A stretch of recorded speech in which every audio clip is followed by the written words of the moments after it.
Je suis né à Dakar. Je suis l'incontournable chanteur sénégalais. J'adore jouer au football. Beau gosse. J'adore les belles bagnoles. Je pense que j'aimerais bien faire un concert dans un avion ou bien un bateau. Je suis un visionnaire.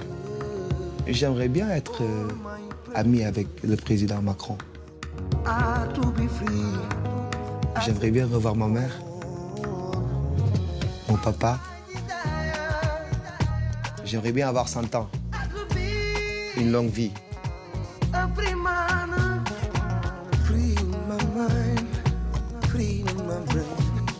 Bonjour Wally Seck. Bonjour Valérie. Bienvenue dans votre Paris des Arts. Merci. On vous appelle le chanteur du peuple. Vous êtes un roi du mbalax, de l'afrobeat. Vous êtes aussi le descendant d'une grande lignée de griots sénégalais et vous remplissez des salles de concert partout dans le monde. On va évidemment revenir sur votre carrière. Mais avant, je vais vous laisser parce que je vais aller faire un petit tour au magasin Généraux à Pantin. Vous m'attendez? Je vous attends. Allez, à tout de suite.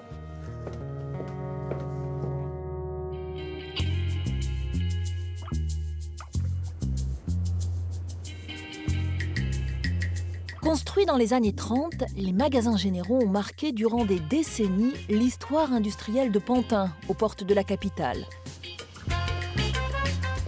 Bonjour Anna. Bonjour. Merci de nous accueillir. Avec plaisir. Avant de devenir une cathédrale du graphe à leur désaffectation dans les années 90.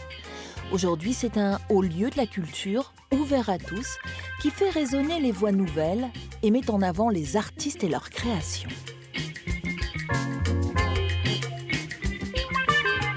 Là, nous sommes au milieu d'œuvres, exposées un peu partout, sur les murs, accrochées au plafond. Qui est l'artiste qui est représenté?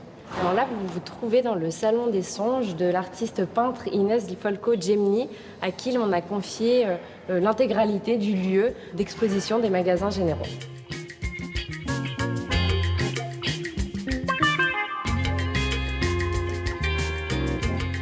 Inès, elle a un regard croisé qui se pose à la fois sur la vie et sur l'au-delà.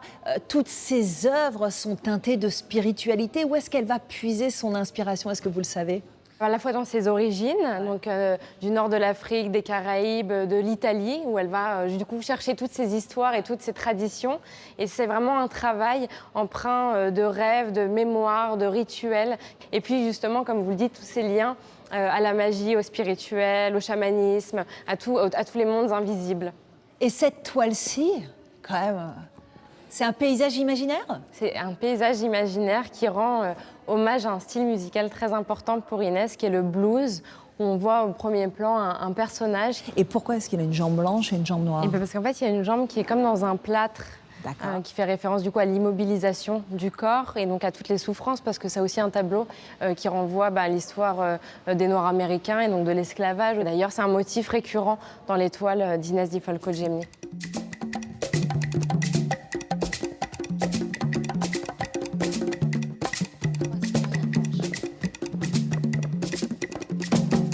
Ce tableau s'appelle « Trois sœurs et un ange ». L'ange, il est là. Et les trois sœurs sont là, et avec la mère, ouais. Entre elles un médaillon de la mère. Et donc c'est un hommage aux femmes de la famille de l'artiste, où il y a sa mère, ses sœurs, sa grand-mère, qui se trouvent à la lisière, on ne sait pas bien, au bord de la plage, en Tunisie, à la Marsa, avec une montagne derrière, ou bien aux portes aussi du désert. Vous voyez en bas cette végétation, en fait, c'est des géraniums rosas. C'est l'odeur d'enfance d'Inès Di Folco Gemini qu'elle a voulu représenter ici. Et cet ange? Cet ange fait référence aux hommes de sa famille, à certains deuils aussi, avec cet ange qu'on voit s'élever comme ça vers le ciel. Et c'est un moment un petit peu... on voit, elles ont l'air d'être comme retournées en enfance, d'être joyeuses, dans un moment d'insouciance entre ces femmes qui se retrouvent. Ouais. Il y a beaucoup d'espièglerie dans les yeux, dans le regard. Beaucoup d'espièglerie, de la sensualité aussi dans les corps de ces femmes, dans leur tenue.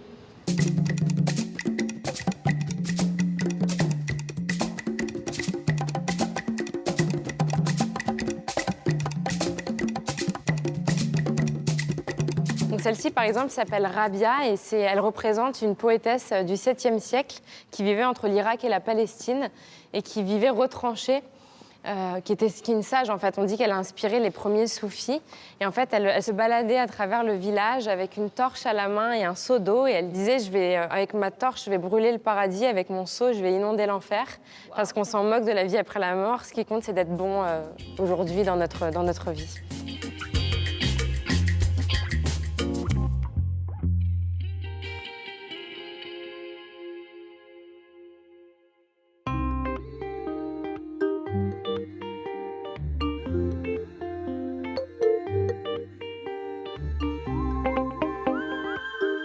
Wally, vous incarnez les aspirations d'une partie de la jeunesse africaine qui rêve de succès, de chansons, de ballons. Avant de devenir une star de la chanson, vous avez failli être embauché par l'élite du football européen. Parlez-nous de cette époque. J'ai failli être un bon footballeur, un professionnel, comme on le dit, comme tout jeune qui rêve d'être professionnel. Malheureusement, je n'ai pas pu par une blessure. Et j'étais un bon footballeur quand même. Ouais. Hein? Jusqu'à maintenant, je joue bien au ballon. Ouais, vous jouez toujours? Oui, Bon. la nuit. Dans vos rêves? Si, c'est sérieux. Ah ouais, la nuit. Ah oui. Ouais, au bled, il nous arrive de faire des matchs amicaux avec nos amis, mais la nuit. Je ne suis pas comme eux. Je ne suis pas comme eux. Je ne suis pas comme eux. Oh non, non, oh non, non. Oh non, non, oh non, non. Oh non, non, oh non, non. Vous avez été rattrapé par la tradition familiale. Votre père, Thione Balagosek, vous a invité à chanter. C'est le fondateur du groupe légendaire Ramdan. Qu'est-ce qu'il vous a appris, votre papa? Il m'a appris à maîtriser ma voix. Moi, j'ai eu la chance d'être bien encadré par mon papa en live. Je suis bien quand je suis sur scène. Vous n'avez pas peur? Pas de trac? Non. Non, vous y allez, vous.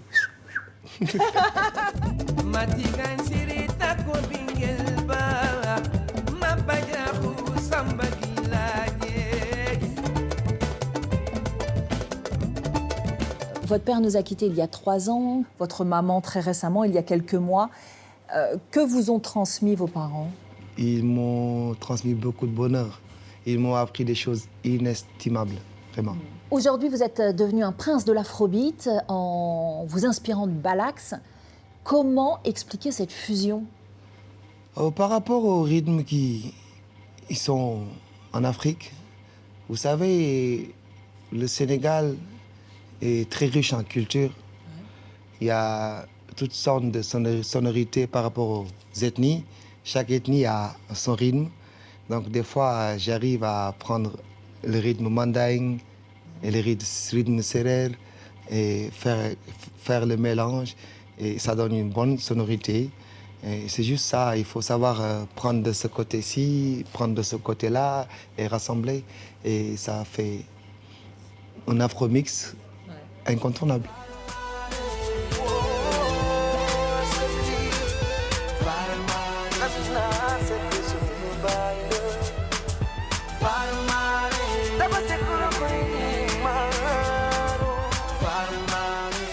Avec Faramarine, vous avez créé votre propre label. Mais Faramarine, c'est bien plus qu'un label. C'est aussi une télévision, une radio, un club de foot, un collectif. Pourquoi avoir choisi de réunir autant de choses sous un même nom? C'est un nom que j'ai hérité de mes ancêtres, de mes parents. Qui veut dire quoi? Faramarine, chargé des chants. Mon arrière-grand-père était chanteur, un griot. Il avait côtoyé le roi. Alors, il chantait pour lui, il accompagnait, c'était un fédérateur. Donc, comme il est venant de Marine et chargé des chants, c'est pour cela qu'on nous appelle les Faramarines. Pour ceux qui ne le sauraient pas, qu'est-ce que c'est qu'être un griot? Un griot, c'est être un fédérateur, quelqu'un qui peut te galvaniser comme pas possible, te dire d'où tu viens. Quelqu'un qui raconte des histoires. All my desires that will be a free man, free my mind, free my brain. Depuis l'an passé, avec ce titre en anglais, I Want to Be Free, votre ambition est devenue intercontinentale. À l'approche de la quarantaine, c'est une nouvelle étape? Je pense que ça va m'aider à conquérir le monde un peu, à changer un peu de cap aussi, de quelque chose qui n'a rien à voir avec le mbalakh, de vous conquérir, vous, Valérie, une autre personne qui ne comprend pas le Wolof, mais qui peut bouger par rapport aux sonorités qu'il entend. Sanona, Malaton Balma, oh, oh, oh, oh, oh. Sanona, Man Malaton Balma. Parmi les causes qui vous tiennent à cœur, il y a l'éducation, la vaccination, l'immigration, l'environnement. De quelle manière vous les défendez, ces causes? D'abord, je me suis engagé sur cette cause, surtout à l'éducation, parce que je n'ai pas eu la chance de continuer mes études. Et ça a fait un handicap chez moi. Donc, pour ne pas que les autres qui viennent soient comme moi, je défends cette cause. Parce que pour moi, tout jeune a droit à l'éducation. Vous vous êtes produit en Amérique, à New York, Seattle, Montréal, en Europe, Londres, Stockholm, Genève, à Paris évidemment très souvent. Quelles sont les prochaines étapes qui vous font rêver? Pourquoi pas aller conquérir l'Asie, aller au Japon, faire Tokyo, et faire le tour de l'Afrique aussi. Vous n'avez Allez. pas fait encore le tour de l'Afrique? Non, pas encore. J'en ai fait des pays, mais je n'ai pas encore fait le tour de l'Afrique.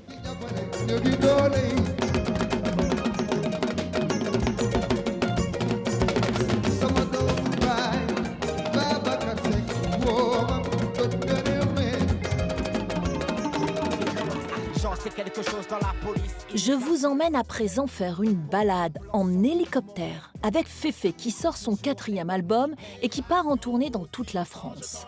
Il y a 20 ans, il se faisait connaître au sein du groupe Sayan Supakru. Depuis 2009, il chante en solo.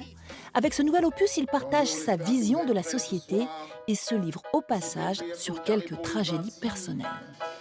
Oh, j'ai envie de partager avec vous un mantra qui me suit depuis 25 ans, ça fait longtemps. Le game est une course, j'arrive en hélicoptère. Être à la scène, c'est qu'être allé sur le ring. Une légende dans le style, jamais joué le gangster. Loin d'être un combattant, tu love quand je tire. J'arrive en hélicoptère, le game est une course. J'arrive en hélicoptère, oh là là, c'est qui, oh là là, c'est quoi? Oh là là, c'est qui, oh là là, c'est quoi?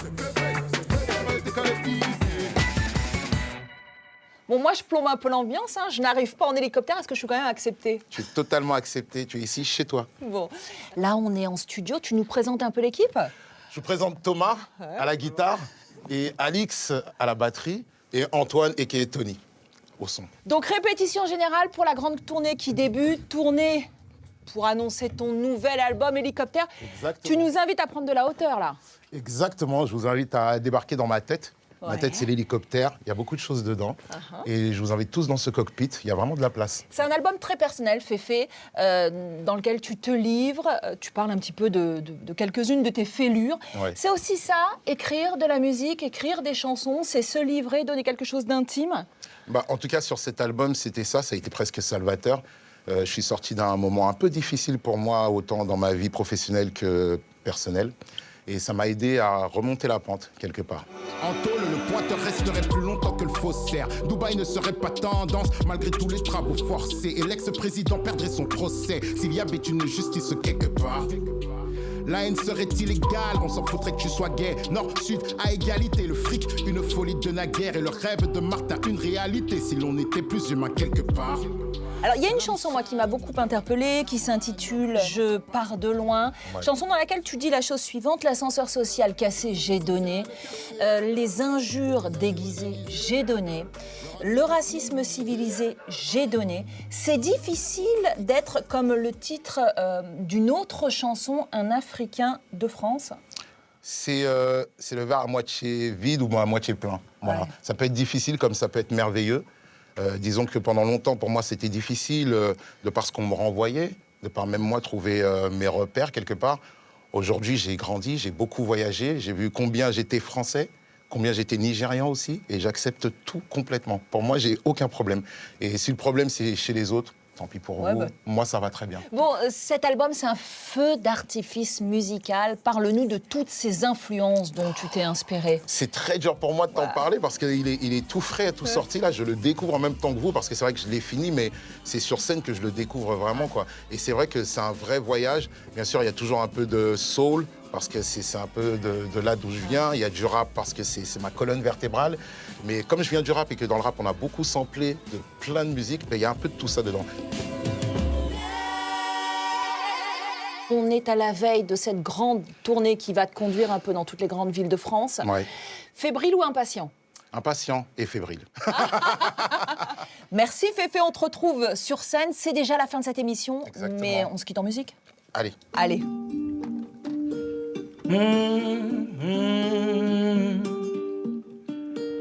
Oh. Dédicace à Noisy Sec. Français couleur ébène sa fâche en effet. De préjugés fume mon landau. Racisé, indigent, la risée des cons, ils se font l'argent 100%. Motivé, endurant, minorité qui se voit pas figurant de 100%. Ah, le frigo plein l'égalité. Je pars de si loin de chez. Trop d'élan, trop de chez. Et puis le recul, je m'arrêterai que voilà l'une décrochée. Je pars de si loin de chez. Trop d'élan, trop de chez. Voilà l'une décrochée. Super, on va décrocher la lune alors. Grave. Allez, c'est parti. C'est parti. C'est génial.